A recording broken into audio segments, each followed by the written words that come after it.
Hey guys, last week I got a question from Greg, and Greg wanted to know my thoughts on intermittent fasting. And it's quite a loaded topic, and I did answer it briefly, but I thought it'd be great to sort of look at the science and basically break down everything you need to know about intermittent fasting. So just a quick sort of run through about what exactly intermittent fasting is. Intermittent fasting is basically eating within a select period.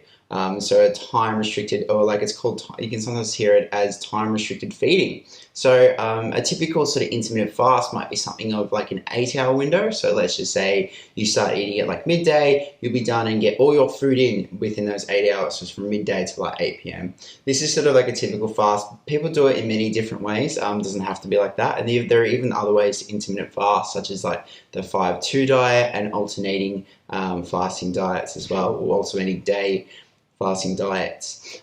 Some of the main things that people report from it include things such as longevity is a big thing that talks about weight loss, reduced inflammation, and even sort of like a reduction in other things such as like, or improved cognition, improve like brain health, so like memory and brain function, and also a decrease in like neurodegenerative diseases such as Alzheimer's and Parkinson's disease, and even improvements in things such as diabetes, also like certain cancers, and also heart disease as well.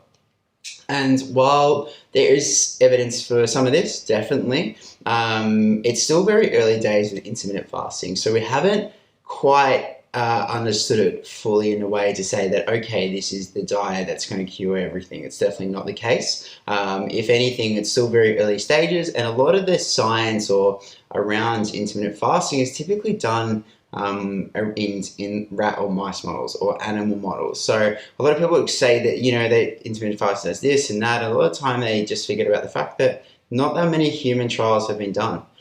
So that's really, really important to consider. So in this article, I basically talk about all those things I just discussed, breaking it down, explaining to you how you can intermittent fasting, how can you intermittent fast, what exactly is intermittent fasting, and yeah, you can basically decide for yourself whether this is something that may benefit you or not benefit you. Just remember, my number one rule with diets, and you're probably sick of me saying it, it's not a one-size-fits-all with diets, guys. What works for somebody might not work for somebody else. But yeah, this gives you a really great outlook on intermittent fasting and the science behind it. And I've tried to make it, I'll break it down as in the most simple way possible so that you can take this information and share it with your friends.